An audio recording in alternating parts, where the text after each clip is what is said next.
ವಿಧಾನಸೌಧದಲ್ಲಿ ಜಂಟಿ ಅಧಿವೇಶನವನ್ನು ಉದ್ದೇಶಿಸಿ ರಾಜ್ಯಪಾಲರು ಮಾತಾಡುವಾಗ ಏನ್ ಮಾಡಿದ್ರು ಅನ್ನೋದನ್ನ ತಾವೆಲ್ಲರೂ ಕೂಡ ಗಮನಿಸಿದ್ರಿ. ಈಗ ಮಾಣಿಕ್ ಶಾ ಮೈದಾನದ ಕೌತುಕ ಹೆಚ್ಚಾಗಿದೆ. 26ನೇ ತಾರೀಕು ಜನವರಿ 26ನೇ ತಾರೀಕು ಸರ್ಕಾರದ ಭಾಷಣವನ್ನ ಮಾಡ್ತಾರಾ ಮಾಡಲ್ವಾ ರಾಜ್ಯಪಾಲರು? ಗಣರಾಜ್ಯೋತ್ಸವದ ದಿನ ಏನಾಗುತ್ತೆ? ಭಾಷಣ ಬ್ಯಾಟಲ್ ಬೆಂಕಿ ಯಾರುವ ಮುನ್ನವೇ ಮತ್ತೆ ಹೊತ್ತಿ ಉರಿತಾ ಇದೆ. ರಾಜ್ಯಪಾಲರು ಮತ್ತೆ ಸಿದ್ದರಾಮಯ್ಯ ಸರ್ಕಾರಕ್ಕೆ ಸವಾಲು ಹಾಕುವ ಕೆಲಸವನ್ನ ಮಾಡ್ತಾರಾ?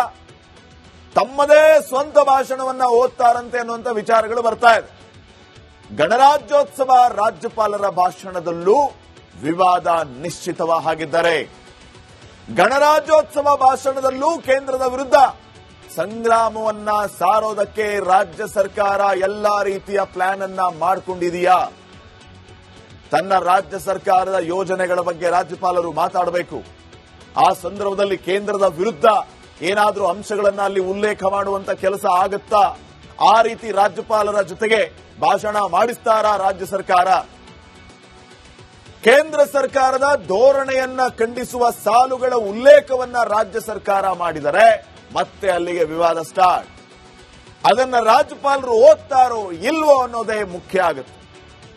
ರಾಜ್ಯ ಸರ್ಕಾರದ ಭಾಷಣದಲ್ಲಿ ಕೇಂದ್ರದ ವಿರುದ್ಧದ ಸಾಲುಗಳಿದ್ರೆ ಅವುಗಳಿಗೆ ಕತ್ತರಿ ಹಾಕುವಂತಹ ಕೆಲಸ ರಾಜ್ಯಪಾಲರಿಂದ ಆಗಬಹುದು. ಮೊನ್ನೆ ತರ ಕೇಂದ್ರ ಸರ್ಕಾರದ ವಿರುದ್ಧದ ಸಾಲುಗಳನ್ನ ಗೆಹ್ಲೋಟ್ ಓದ್ತಾರಾ ಇಲ್ವಾ? ರಾಜ್ಯ ಸರ್ಕಾರದ ಭಾಷಣದ ಬಗ್ಗೆ ಈಗಾಗಲೇ ರಾಜ್ಯಪಾಲರು ವರದಿಯನ್ನ ಕೇಳಿದ್ದಾರೆ. ಸರ್ಕಾರದ ಮುಖ್ಯ ಕಾರ್ಯದರ್ಶಿಗೆ ಮಾಹಿತಿಯನ್ನ ಕೇಳಿರೋದು ಗೆಹ್ಲೋಟ್ ಅವರು. ಕೇಂದ್ರ ಸರ್ಕಾರವನ್ನ ಟೀಕಿಸುವ ಅಂಶಗಳಿದ್ರೆ ನಾನು ಓದಲ್ಲ ಅಂತ ಈಗಾಗಲೇ ಮಾಹಿತಿಯನ್ನ ನೀಡಿದಾರಂತೆ. ಕರ್ನಾಟಕದ ಕಾಂಗ್ರೆಸ್ ಸರ್ಕಾರ ತಿದ್ದುಪಡಿಯನ್ನ ಮಾಡದೇ ಇದ್ದರೆ ಕೇಂದ್ರ ಸರ್ಕಾರದ ವಿರುದ್ಧದ ಖಂಡನಾ ನಿರ್ಣಯಗಳು ಅಥವಾ ಹಲವು ವಿಚಾರಗಳು ಇದ್ದರೆ ಅವುಗಳನ್ನ ತೆಗೆದು ಹಾಕುವ ಕೆಲಸ ಆಗಬೇಕಾಗಿದೆ ಅಂತ ರಾಜ್ಯಪಾಲರು ಸೂಚನೆ ಕೊಟ್ಟಿದ್ದಾರೆ.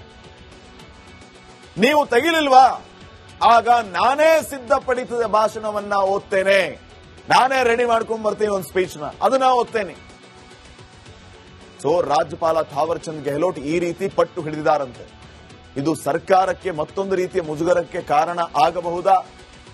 ರಾಜ್ಯಪಾಲರ ಗಣರಾಜ್ಯೋತ್ಸವದ ಭಾಷಣ ಇಡೀ ದೇಶದಲ್ಲಿ ಚರ್ಚಿತ ವಿಷಯ ಆಗಬಹುದಾ? ಸಿದ್ದರಾಮಯ್ಯ ಸರ್ಕಾರ ಇದನ್ನು ಯಾವ ರೀತಿ ನೋಡುತ್ತೆ? ಕಾದ್ ನೋಡೋಣ. ಇನ್ನು ನೆಕ್ಸ್ಟ್, ವಿಧಾನಸೌಧದಲ್ಲಿ ಜಂಟಿ ಅಧಿವೇಶನವನ್ನು ಉದ್ದೇಶಿಸಿ ರಾಜ್ಯಪಾಲರು ಮಾತಾಡುವಾಗ ಏನ್ ಮಾಡಿದ್ರು ಅನ್ನೋದನ್ನ ತಾವೆಲ್ಲರೂ ಕೂಡ ಗಮನಿಸಿದ್ರಿ. ಈಗ ಮಾಣಿಕ್ ಶಾ ಮೈದಾನದ ಕೌತುಕ ಹೆಚ್ಚಾಗಿದೆ.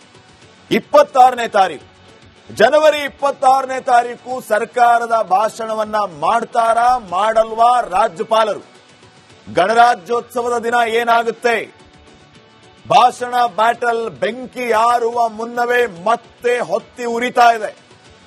ರಾಜ್ಯಪಾಲರು ಮತ್ತೆ ಸಿದ್ದರಾಮಯ್ಯ ಸರ್ಕಾರಕ್ಕೆ ಸವಾಲು ಹಾಕುವ ಕೆಲಸವನ್ನ ಮಾಡ್ತಾರಾ? ತಮ್ಮದೇ ಸ್ವಂತ ಭಾಷಣವನ್ನ ಓದ್ತಾರಂತೆ ಅನ್ನುವಂತ ವಿಚಾರಗಳು ಬರ್ತಾ ಇದೆ. ಗಣರಾಜ್ಯೋತ್ಸವ ರಾಜ್ಯಪಾಲರ ಭಾಷಣದಲ್ಲೂ ವಿವಾದ ನಿಶ್ಚಿತವಾಗಿದ್ದರೆ, ಗಣರಾಜ್ಯೋತ್ಸವ ಭಾಷಣದಲ್ಲೂ ಕೇಂದ್ರದ ವಿರುದ್ಧ ಸಂಗ್ರಾಮವನ್ನ ಸಾರೋದಕ್ಕೆ ರಾಜ್ಯ ಸರ್ಕಾರ ಎಲ್ಲಾ ರೀತಿಯ ಪ್ಲಾನ್ ಅನ್ನ ಮಾಡಿಕೊಂಡಿದೆಯಾ? ತನ್ನ ರಾಜ್ಯ ಸರ್ಕಾರದ ಯೋಜನೆಗಳ ಬಗ್ಗೆ ರಾಜ್ಯಪಾಲರು ಮಾತಾಡಬೇಕು. ಆ ಸಂದರ್ಭದಲ್ಲಿ ಕೇಂದ್ರದ ವಿರುದ್ಧ ಏನಾದರೂ ಅಂಶಗಳನ್ನ ಅಲ್ಲಿ ಉಲ್ಲೇಖ ಮಾಡುವಂತ ಕೆಲಸ ಆಗುತ್ತಾ? ಆ ರೀತಿ ರಾಜ್ಯಪಾಲರ ಜೊತೆಗೆ ಭಾಷಣ ಮಾಡಿಸ್ತಾರಾ ರಾಜ್ಯ ಸರ್ಕಾರ? ಕೇಂದ್ರ ಸರ್ಕಾರದ ಧೋರಣೆಯನ್ನ ಖಂಡಿಸುವ ಸಾಲುಗಳ ಉಲ್ಲೇಖವನ್ನ ರಾಜ್ಯ ಸರ್ಕಾರ ಮಾಡಿದರೆ ಮತ್ತೆ ಅಲ್ಲಿಗೆ ವಿವಾದ ಸ್ಟಾರ್ಟ್. ಅದನ್ನ ರಾಜ್ಯಪಾಲರು ಓದ್ತಾರೋ ಇಲ್ವೋ ಅನ್ನೋದೇ ಮುಖ್ಯ ಆಗುತ್ತೆ. ರಾಜ್ಯ ಸರ್ಕಾರದ ಭಾಷಣದಲ್ಲಿ ಕೇಂದ್ರದ ವಿರುದ್ಧದ ಸಾಲುಗಳಿದ್ರೆ ಅವುಗಳಿಗೆ ಕತ್ತರಿ ಹಾಕುವಂತಹ ಕೆಲಸ ರಾಜ್ಯಪಾಲರಿಂದ ಆಗಬಹುದು. ಮೊನ್ನೆ ತರ ಕೇಂದ್ರ ಸರ್ಕಾರದ ವಿರುದ್ಧದ ಸಾಲುಗಳನ್ನ ಗೆಹ್ಲೋಟ್ ಓದ್ತಾರಾ ಇಲ್ವಾ? ರಾಜ್ಯ ಸರ್ಕಾರದ ಭಾಷಣದ ಬಗ್ಗೆ ಈಗಾಗಲೇ ರಾಜ್ಯಪಾಲರು ವರದಿಯನ್ನ ಕೇಳಿದ್ದಾರೆ. ಸರ್ಕಾರದ ಮುಖ್ಯ ಕಾರ್ಯದರ್ಶಿಗೆ ಮಾಹಿತಿಯನ್ನ ಕೇಳಿರೋದು ಗೆಹ್ಲೋಟ್ ಅವರು. ಕೇಂದ್ರ ಸರ್ಕಾರವನ್ನ ಟೀಕಿಸುವ ಅಂಶಗಳಿದ್ರೆ ನಾನು ಓದಲ್ಲ ಅಂತ ಈಗಾಗಲೇ ಮಾಹಿತಿಯನ್ನ ನೀಡಿದಾರಂತೆ.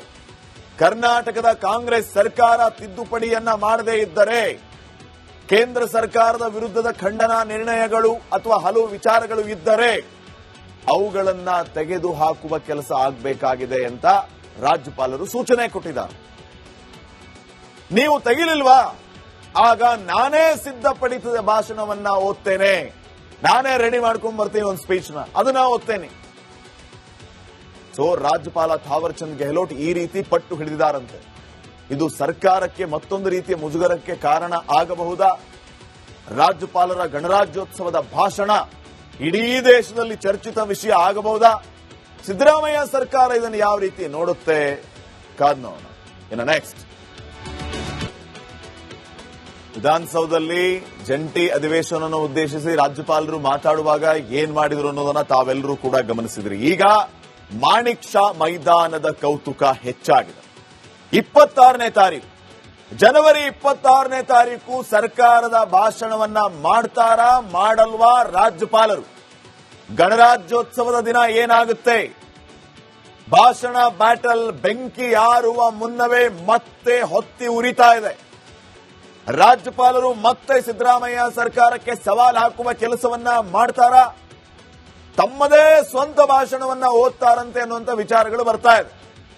ಗಣರಾಜ್ಯೋತ್ಸವ ರಾಜ್ಯಪಾಲರ ಭಾಷಣದಲ್ಲೂ ವಿವಾದ ನಿಶ್ಚಿತವಾಗಿದ್ದರೆ, ಗಣರಾಜ್ಯೋತ್ಸವ ಭಾಷಣದಲ್ಲೂ ಕೇಂದ್ರದ ವಿರುದ್ಧ ಸಂಗ್ರಾಮವನ್ನ ಸಾರೋದಕ್ಕೆ ರಾಜ್ಯ ಸರ್ಕಾರ ಎಲ್ಲಾ ರೀತಿಯ ಪ್ಲಾನ್ ಅನ್ನ ಮಾಡಿಕೊಂಡಿದೆಯಾ? ತನ್ನ ರಾಜ್ಯ ಸರ್ಕಾರದ ಯೋಜನೆಗಳ ಬಗ್ಗೆ ರಾಜ್ಯಪಾಲರು ಮಾತಾಡಬೇಕು. ಆ ಸಂದರ್ಭದಲ್ಲಿ ಕೇಂದ್ರದ ವಿರುದ್ಧ ಏನಾದರೂ ಅಂಶಗಳನ್ನ ಅಲ್ಲಿ ಉಲ್ಲೇಖ ಮಾಡುವಂತ ಕೆಲಸ ಆಗುತ್ತಾ? ಆ ರೀತಿ ರಾಜ್ಯಪಾಲರ ಜೊತೆಗೆ ಭಾಷಣ ಮಾಡಿಸ್ತಾರಾ ರಾಜ್ಯ ಸರ್ಕಾರ? ಕೇಂದ್ರ ಸರ್ಕಾರದ ಧೋರಣೆಯನ್ನ ಖಂಡಿಸುವ ಸಾಲುಗಳ ಉಲ್ಲೇಖವನ್ನ ರಾಜ್ಯ ಸರ್ಕಾರ ಮಾಡಿದರೆ ಮತ್ತೆ ಅಲ್ಲಿಗೆ ವಿವಾದ ಸ್ಟಾರ್ಟ್. ಅದನ್ನ ರಾಜ್ಯಪಾಲರು ಓದ್ತಾರೋ ಇಲ್ವೋ ಅನ್ನೋದೇ ಮುಖ್ಯ ಆಗುತ್ತೆ. ರಾಜ್ಯ ಸರ್ಕಾರದ ಭಾಷಣದಲ್ಲಿ ಕೇಂದ್ರದ ವಿರುದ್ಧದ ಸಾಲುಗಳಿದ್ರೆ ಅವುಗಳಿಗೆ ಕತ್ತರಿ ಹಾಕುವಂತಹ ಕೆಲಸ ರಾಜ್ಯಪಾಲರಿಂದ ಆಗಬಹುದು. ಮೊನ್ನೆ ತರ ಕೇಂದ್ರ ಸರ್ಕಾರದ ವಿರುದ್ಧದ ಸಾಲುಗಳನ್ನ ಗೆಹ್ಲೋಟ್ ಓದ್ತಾರಾ ಇಲ್ವಾ? ರಾಜ್ಯ ಸರ್ಕಾರದ ಭಾಷಣದ ಬಗ್ಗೆ ಈಗಾಗಲೇ ರಾಜ್ಯಪಾಲರು ವರದಿಯನ್ನ ಕೇಳಿದ್ದಾರೆ. ಸರ್ಕಾರದ ಮುಖ್ಯ ಕಾರ್ಯದರ್ಶಿಗೆ ಮಾಹಿತಿಯನ್ನ ಕೇಳಿರೋದು ಗೆಹ್ಲೋಟ್ ಅವರು. ಕೇಂದ್ರ ಸರ್ಕಾರವನ್ನ ಟೀಕಿಸುವ ಅಂಶಗಳಿದ್ರೆ ನಾನು ಓದಲ್ಲ ಅಂತ ಈಗಾಗಲೇ ಮಾಹಿತಿಯನ್ನ ನೀಡಿದಾರಂತೆ. ಕರ್ನಾಟಕದ ಕಾಂಗ್ರೆಸ್ ಸರ್ಕಾರ ತಿದ್ದುಪಡಿಯನ್ನ ಮಾಡದೇ ಇದ್ದರೆ ಕೇಂದ್ರ ಸರ್ಕಾರದ ವಿರುದ್ಧದ ಖಂಡನಾ ನಿರ್ಣಯಗಳು ಅಥವಾ ಹಲವು ವಿಚಾರಗಳು ಇದ್ದರೆ ಅವುಗಳನ್ನ ತೆಗೆದು ಹಾಕುವ ಕೆಲಸ ಆಗಬೇಕಾಗಿದೆ ಅಂತ ರಾಜ್ಯಪಾಲರು ಸೂಚನೆ ಕೊಟ್ಟಿದ್ದಾರೆ. ನೀವು ತೆಗಿಲಿಲ್ವಾ, ಆಗ ನಾನೇ ಸಿದ್ಧಪಡಿಸಿದ ಭಾಷಣವನ್ನ ಓದ್ತೇನೆ, ನಾನೇ ರೆಡಿ ಮಾಡ್ಕೊಂಡ್ ಬರ್ತೀನಿ ಒಂದು ಸ್ಪೀಚ್ನ, ಅದನ್ನ ಓದ್ತೇನೆ. ಸೊ ರಾಜ್ಯಪಾಲ ಥಾವರ್ ಚಂದ್ ಗೆಹ್ಲೋಟ್ ಈ ರೀತಿ ಪಟ್ಟು ಹಿಡಿದಿದ್ದಾರಂತೆ. ಇದು ಸರ್ಕಾರಕ್ಕೆ ಮತ್ತೊಂದು ರೀತಿಯ ಮುಜುಗರಕ್ಕೆ ಕಾರಣ ಆಗಬಹುದಾ? ರಾಜ್ಯಪಾಲರ ಗಣರಾಜ್ಯೋತ್ಸವದ ಭಾಷಣ ಇಡೀ ದೇಶದಲ್ಲಿ ಚರ್ಚಿತ ವಿಷಯ ಆಗಬಹುದಾ? ಸಿದ್ದರಾಮಯ್ಯ ಸರ್ಕಾರ ಇದನ್ನು ಯಾವ ರೀತಿ ನೋಡುತ್ತೆ? ಕಾದ್ ನೋಡೋಣ. ಇನ್ನು ನೆಕ್ಸ್ಟ್,